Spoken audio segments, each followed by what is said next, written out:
Imagine a game board so stunning it was made with ivory, rock crystal, shimmering silver, and pure gold, found in a palace destroyed 3,500 years ago, yet nobody today knows how a single piece moved across its surface.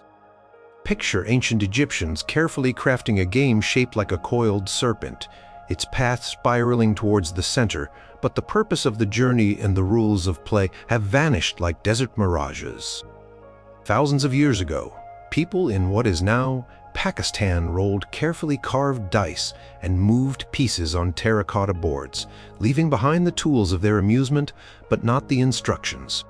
Roman soldiers, when not marching or fighting, played a game of thieves that might have sharpened their strategic minds. But the exact details of their tabletop battles are lost to time. These are not just stories. They are glimpses into a past filled with games we can see and touch, but whose secrets remain locked away. Number 10. Fidchell, the Celtic mind-bender whispered in myths. Deep within the mists of Irish and Welsh legends, tales speak of a game called Fidchell or Gwaibwyll in Welsh. These names, often translated as wood wisdom or sense of wood, hint at a game of strategy and intellect, played by heroes, kings, and even gods. The stories paint vivid pictures of intricate boards and precious pieces, sometimes described as being made of gold and silver, moving as if by magic. We hear of epic matches lasting days, where the fate of kingdoms or the outcome of battles could hang on a single move. These games were clearly important, not just pastimes, but perhaps symbolic representations of conflict, intellect, or even divination. Archaeologists have found game boards in Ireland and other Celtic lands, typically gridded wooden or stone surfaces that could have been used for Fidchell. These boards often have a central distinct square and markings at the corners or edges. Pieces, too, have been discovered. Simple discs or pegs of bone, wood, or stone, sometimes differentiated by color or shape, suggesting two opposing sides. Problem is that the myths and epic poems that mention Fidchell are rich in poetic description, but frustratingly poor in actual Heibo instructions. They might tell you who played, or how beautifully crafted the set was, or even the dramatic outcome of a game, but not how a player moved a piece, or what constituted a capture, or how one achieved victory. Scholars believe Fidchell belongs to the Tafl family of games, which were popular across Northern Europe. Tafl games generally involve a central king piece trying to escape to the edge or a corner of the board, while a larger force of attackers tries to surround and capture him. Different Tafl games had different board sizes, numbers of pieces, and specific rules. While this provides a general framework, the exact rules for Fidchell remain elusive. Was the king captured by being surrounded on two sides or four? Could ordinary pieces capture? Did certain squares have special properties? These are questions to which the ancient texts provide no clear answers. The game boards found also vary in size and markings, suggesting regional variations or different versions of the game, further complicating any attempt to pin down a single, definitive set of rules. So Fidchell remains a tantalizing puzzle, a game central to Celtic lore whose actual mechanics are shrouded in the very mists from which its legends emerged. We have the stage and some of a player's tools, but the script of the play is lost. Number 9. Liubo, the Han Dynasty, game of cosmic chance and strategy. Travel back over 2,000 years to Han Dynasty, China, a period of great invention and cultural flourishing. Among the treasures buried with the elite of this era, archaeologists have frequently discovered a curious and complex game called Liubo, which means 6 sticks. This was clearly a game of significance found in the tombs of nobles and even emperors, suggesting it was more than just a simple diversion. The game sets themselves are often beautifully crafted, featuring lacquered boards with intricate markings, uniquely shaped dice or throwing sticks, distinct gaming pieces, and sometimes even special tokens like fish. The Liubo board is particularly distinctive. It typically has an angular, symmetrical pattern, often described as resembling an TRV motif because of markings that look like these letters. There are specific paths and points marked on the board, hinting at a complex system of movement. The 6 sticks refer to split bamboo rods or similar objects used as dice to determine moves, much like the throwing sticks used in the Egyptian game of Senet. Beyond these basic components, Liubo sets often included a variety of pieces, some that moved on the main board and others like the fish that might have been used for scoring or some other side aspect of the game. Some game sets even came with divinatory texts, suggesting Liubo was intertwined with fortune-telling or understanding cosmic forces, while ancient Chinese texts mention Liubo, and some even offer fragment descriptions of play. A complete and unambiguous rule set has yet to be found. Scholars have pieced together some understanding. It seems to have been a race game combined with elements of strategy and chance. Players moved their pieces along the board's paths, according to the throws of the 6 sticks. There were likely rules for capturing or blocking opponents' pieces. The fish pieces might have been won through certain moves or achievements, and could perhaps be exchanged for game advantages or points. However, the precise function of many board markings, the exact mechanics of piece interaction, and the ultimate win conditions are still subjects of intense debate and research. Some scholars believe that certain moves allowed pieces to ascend or become immortal, reflecting the Taoist beliefs prevalent during the Han Dynasty. The game appears to have fallen out of favor after the Han Dynasty, and its intricate rules gradually faded from memory, leaving us with these fascinating but silent artifacts and cryptic textual clues. Cosmic journey Liubo players undertook on their ornate boards is one we can now only guess at. Number 8. Alea Evangelii, the gospel game that puzzled monks.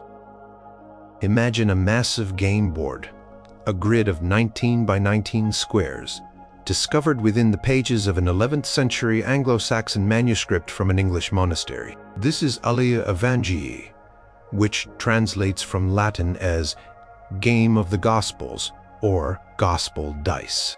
This name itself is intriguing, suggesting a connection to religious themes, who are perhaps played by learned clergy. The manuscript, now housed at Corpus Christi College, Oxford, contains a diagram of this unusually large board with a unique starting arrangement of pieces depicted on it.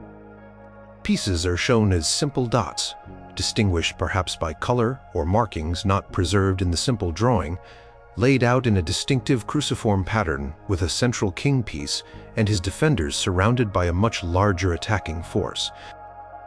Alea Evangelii is widely considered to be a very large and elaborate version of the Tafl family of games, which were widespread across Viking and Anglo-Saxon, England and Ireland. As with other Tafl games, the presumed objective for one player, controlling the central king and his smaller band of defenders, was for the king to escape to the periphery of the board. The other player, controlling the larger force of attackers, aimed to capture the king by surrounding him. The sheer size of the Alea Evangelii board, however, makes it stand out. A standard Tafl game might be played on a 9x9 or 11x11 grid. A 19x19 grid presents a much vaster strategic landscape, suggesting a longer, more complex game. The mystery surrounding Alea Evangelii lies in the specifics of its play.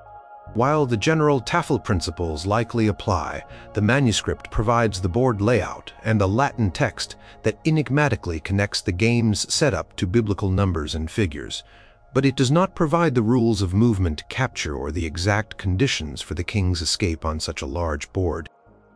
How did the pieces move?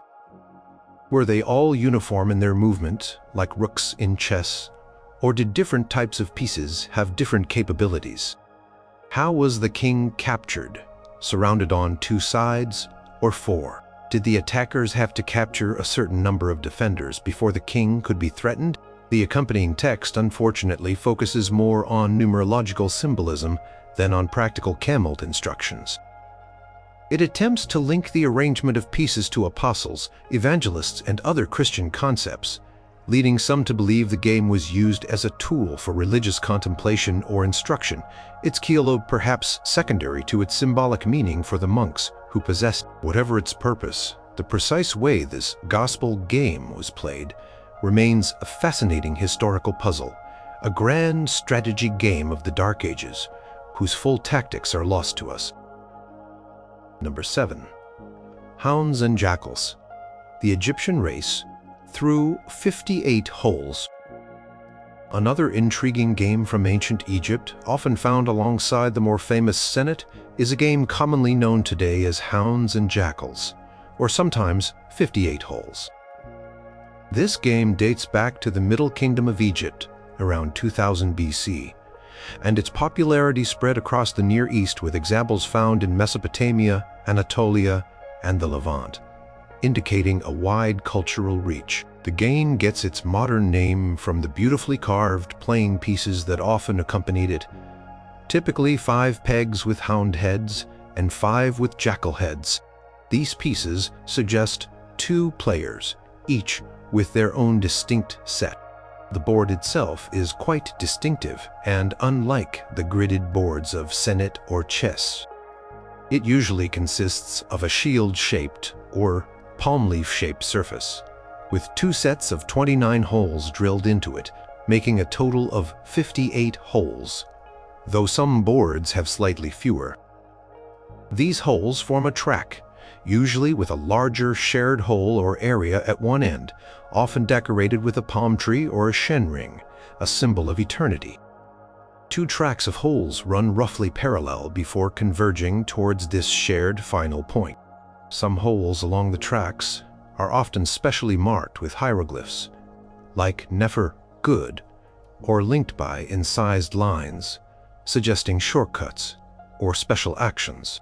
The general consensus among archaeologists is that Hounds and Jackals was a race game. Players would likely have used throwing sticks or knuckle bones, ancient forms of dice, to determine how many holes their pieces could advance along their respective tracks. The goal was presumably to be the first to move all of one's pieces from a starting point along the track to the final shared hole. However, the precise rules of movement, the meaning of the specially marked holes, and what happened when a piece landed on an occupied hole are all unknown. Did marked holes grant an extra turn, a penalty, or a jump forward? Could players land on and send back an opponent's piece? Was there a specific starting point for the pieces, or did they enter the board one by one? Pathways marked by lines between certain holes suggest possible shortcuts, or perhaps even detours, but their exact function is purely speculative. Despite the discovery of numerous game sets, some remarkably well preserved, no accompanying texts detailing the rules have ever been found. So, while we can admire the charming hound and jackal pegs poised at the start of their ancient race, the exact route and rules of their journey remain a captivating enigma. Number 6. Senet, the Egyptian game of passing into the afterlife. Senet is perhaps one of the most iconic ancient games, with boards found in the tombs of pharaohs like Tutankhamun and depicted in countless tomb paintings and papyri spanning over 3,000 years of Egyptian history from the pre-dynastic period, around 3100 BCE, right through to the Roman era. The name Senet is often translated as passing, and over time, the game acquired deep religious significance, becoming associated with the journey of the deceased through the underworld to reach the afterlife. The boards themselves are typically rectangular, consisting of a grid of 30 squares, arranged in 3 rows of 10. Sets of playing pieces, usually 5 to 7 per player, were often distinct in shape or color, perhaps conical versus spool shape. Movement was determined by throwing 4 flat, 2-sided throwing sticks, or in later periods, knucklebones, which acted as binary dice. The number of marked sides landing up would indicate how many squares a piece could move. Several of the squares on the Senate board, particularly the last 5, squares 26 to 30, were often decorated with hieroglyphs indicating good or bad fortune. For instance, square 26, often marked with Nefer, goodness, beauty, was likely a beneficial square. Square 27, often marked with water, might have been a hazard, sending a piece back or causing a player to lose a turn. Other special squares could involve protection or rebirth. The ultimate goal seems to have been to bear all of one's pieces off the board from the final square.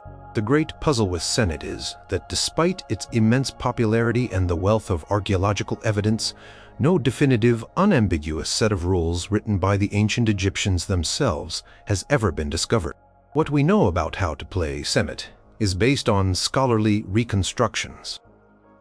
Egyptologists like Timothy Kendall and Peter Piccione have dedicated years to studying the board markings, tomb depictions, which sometimes show people playing or even ghostly figures playing against fate, and scant textual references to propose plausible rule sets. These reconstructions often differ in their details: how pieces were entered onto the board, the exact effect of each special square, rules for landing on an opponent's piece, blocking, swapping, or sending it back, and how pieces were borne off. The game likely evolved over its millennia of play, so rules in the Old Kingdom might have differed from those in the New Kingdom, when its religious symbolism became more pronounced. While modern players can enjoy playing reconstructed versions of Senate, we must remember that these are educated guesses. The precise, authentic way a pharaoh or a commoner played Senate, especially in its earliest forms, remains a tantalizing secret whispered from the ancient tomb walls. Number 5. Ludus Latrunculorum, the Roman game of little soldiers. Across the vast Roman Empire, from the cold frontiers of Britain to the warm lands of North Africa, soldiers and citizens alike enjoyed a game of strategy known as Ludus Latrunculorum, which translates roughly as the game of little soldiers or the game of brigands. This game is mentioned by several Roman writers, including Ovid, Martial, and Varro, who allude to its strategic nature and compare it to military tactics. It was clearly a game of skill rather than luck, involving capturing an opponent's pieces through clever maneuvering. Archaeological finds related to Ludus Latrunculorum include gridded boards of various sizes. 8x8, 8x12, 10x11 squares are common, often scratched onto flagstones, roof tiles, or portable wooden boards. Playing pieces, called latrones, soldiers, or calculi, pebbles, were simple discs of stone, glass, pottery, or bone, usually in 2 contrasting colors. Some sets may have included a special, more powerful piece, sometimes referred to as a dux leader or aquila eagle, though the existence and role of such a piece are debated. The aim seems to have been to immobilize or capture all of the opponent's pieces, or perhaps to trap their dukes if such a piece was used. The primary method of capture, as inferred from textual descriptions and comparisons to similar games, was custodial capture, surrounding an opponent's piece on 2 opposite sides with one's own pieces. However, the exact details are frustratingly sparse. For instance, could pieces move orthogonally, like a rook in chess, or also diagonally? How many squares could they move in a turn?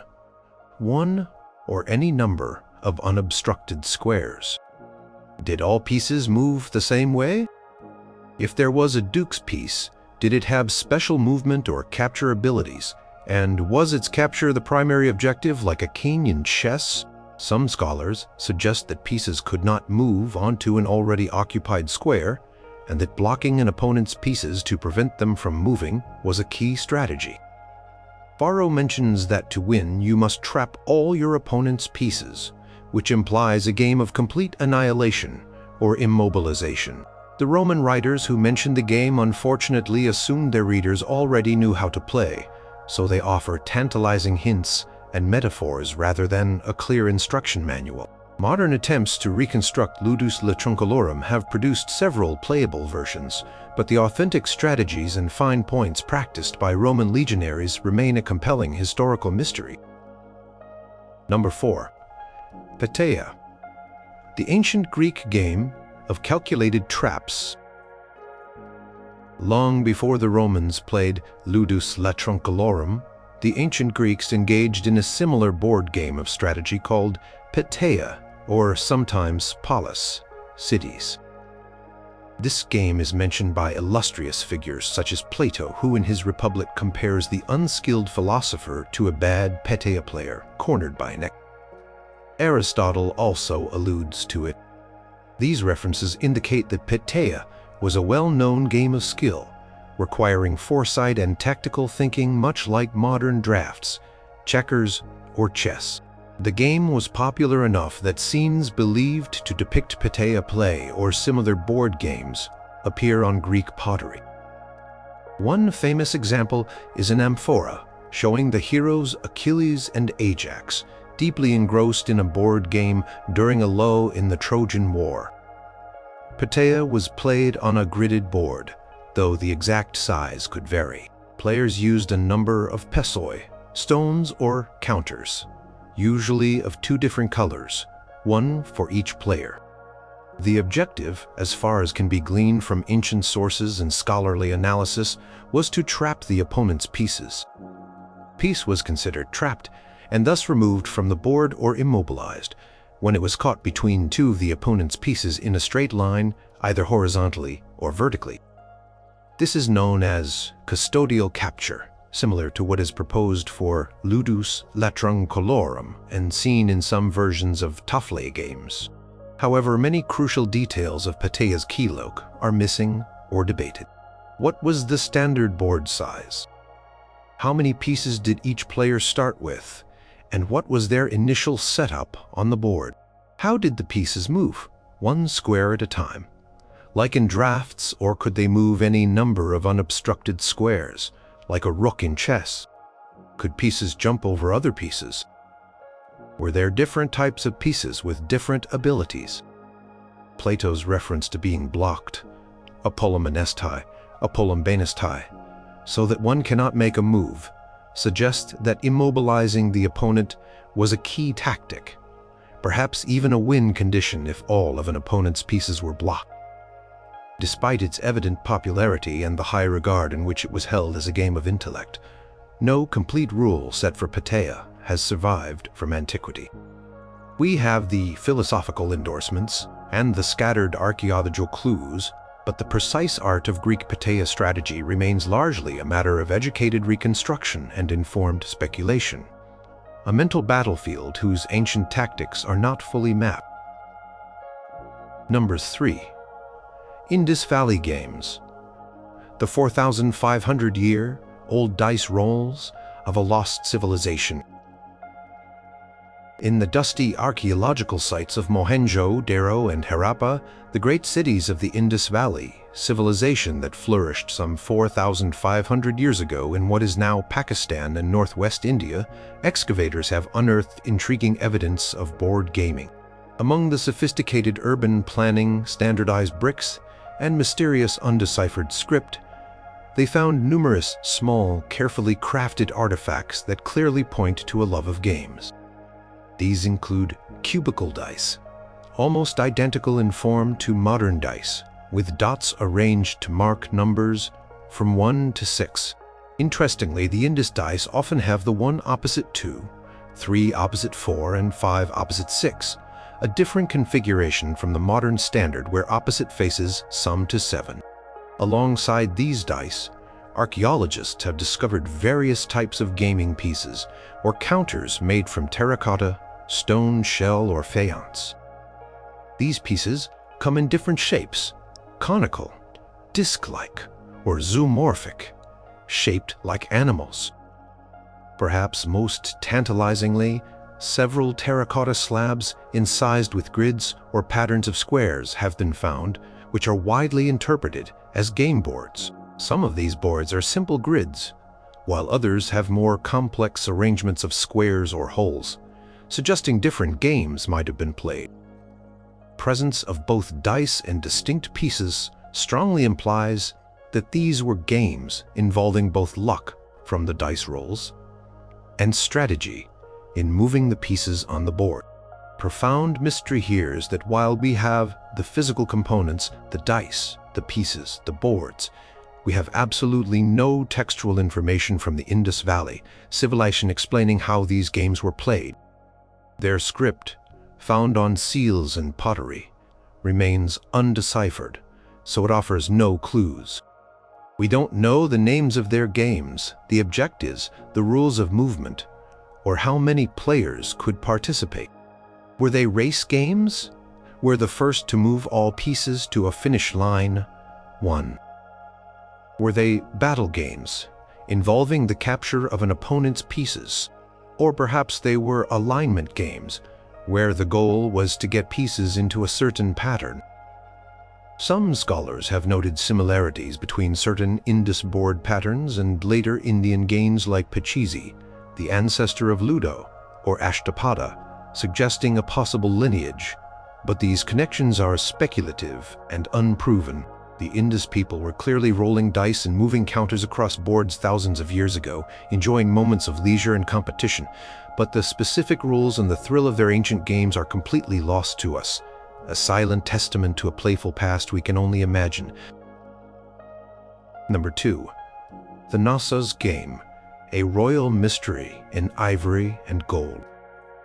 Deep within the ruins of the magnificent palace of Knossos on the island of Crete, the center of the Minoan civilization, archaeologist Sir Arthur Evans unearthed a truly spectacular Bekik in the early 20th century, dating back to around 1600 to 1500 BC. This object is often referred to as the Knossos game, or the Zatrikion, a much later Greek term for chess, sometimes anachronistically applied. It is not just a game board. It is a work of art, a testament to the incredible craftsmanship and wealth of the Minoan elite.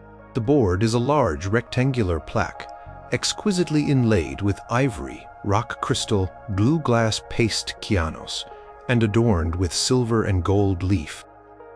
It features a complex arrangement of circles, medallions, and linear patterns, with raised borders separating different sections. The sheer luxury of the Knossos game board suggests it was an item of very high status, likely belonging to the royal court or the highest echelons of Minoan society. Its surface is divided into distinct areas: a large circular citadel area at one end, 4 prominent circular medallions in the main playing field, and a series of bars or channels along one side that Evans speculated might have been for scoring or holding pieces. The craftsmanship is breathtaking, with intricate details and precious materials combined to create an object of beauty as well as, presumably, function. However, the mystery of the Knossos game is profound because, despite its magnificence, absolutely nothing is known for certain about how it was played. No playing pieces were found directly associated with the board in a way that clearly identified them as belonging to this specific game. While various Minoan counters, discs, and figurine-like objects have been found elsewhere at Knossos and other sites, none can be definitively linked to this particular board. More crucially, there are no Minoan texts, frescoes, or other depictions that explain or even show this game being played. The Minoan script, Linya A, remains largely undeciphered, and even if it were readable, no known inscriptions relate to game rules. Therefore, any attempt to understand its Kiok is pure speculation. Was it a race game, a strategy game, a game of alignment, or something else entirely? How many players? How did pieces move? What was the objective? The board's intricate design with its distinct zones hints at a complex set of rules, perhaps involving different types of movement or special actions in different areas. Sir Arthur Ethans himself proposed a military-themed interpretation, but this was largely conjecture. The Knossos game remains a beautiful silent enigma, a luxurious relic of a lost pastime whose rules vanished with the civilization that created it. Number 1. Mehen, the enigmatic serpent game of ancient Egypt. Perhaps one of the most visually striking and deeply mysterious ancient board games is Mehen, from predynastic and Old Kingdom Egypt, dating from around 3000 BC to 2300 BCE. The name Mehen means coiled one, or one who encircles, and it refers to a serpent god who in some ancient Egyptian religious texts protects the sun god Ra during his nightly journey through the underworld by encircling him. The game boards themselves reflect this imagery. They are typically circular or oval, often made of limestone or alabaster, with a continuous spiral groove or a series of depressions, forming a coiled serpent, its head at the outer edge and its tail at the center. Some boards have a varying number of segments or squares making up the serpent's body. Archaeological finds have also revealed playing pieces associated with Mehen. These are often small, lion-shaped or lioness-shaped figures, usually 3 to 6 of them, and a number of small spherical marbles or balls, typically white or red. These distinct types of pieces, lions and marbles, suggest they had different roles in the game. Mehen boards and pieces have been found in tombs, indicating, like Senet, that the game may have had some connection to funerary beliefs or the afterlife, though its exact religious significance is less understood than Senet's later developments. The absolute core of Mehen's mystery is that we have no idea how it was played. Unlike Senet, which continued to be played and depicted for millennia, Mehen seems to have disappeared from use after the Old Kingdom. There are no known textual descriptions of its rules, and tomb depictions that might show it being played are either absent or ambiguous. This has led to wide-ranging speculation. Was it a race game, with players moving their lion pieces along the serpent's coils towards the center, or perhaps outwards? What was the role of the marbles? Were they used by the lions as ammunition to capture or block opponent lions, as some have suggested? Or did the marbles move independently, perhaps representing something the lions were chasing or interacting with? Some theories propose that multiple players could use the same board, each with their lion pieces. Others suggest it might have been a cooperative game, or even a game played by a single person. The varying number of segments on different Mehen boards adds another layer of complexity.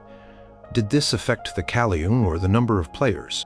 The coiled serpent is a powerful symbol, but what it symbolized in the context of this game, and how that symbolism translated into rules of play, remains entirely unknown.